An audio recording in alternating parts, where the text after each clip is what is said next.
想捉住未來20年財富機遇，由2024年到2043年係九運財最旺嘅關鍵時期。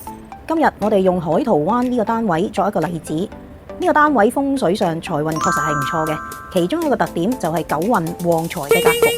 而喺風水裏面，水就代表財，所以望到水見到海，本身已經有帶動財運嘅作用。不過要視乎方位而定啦。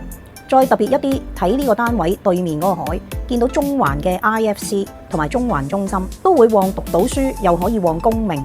好似 ICC 或者 IFC 呢類高異值，好似一支筆嘅建築物，喺風水上有旺文昌嘅意思，即係話對讀書、事業、名聲都會有幫助嘅。呢個單位尤其係男主人嘅運勢會更加突出，所以喺呢個格局嚟睇，呢個單位有機會形成一個對屋內男性比較有名有利嘅風水局。不過要留意，外在嘅格局好，並不等於一定完全發揮到效果嘅，最終都係要配合室內佈局，以及按照每個人嘅命格去調整，先至可以真正咁收到呢個風水局帶嚟嘅好處。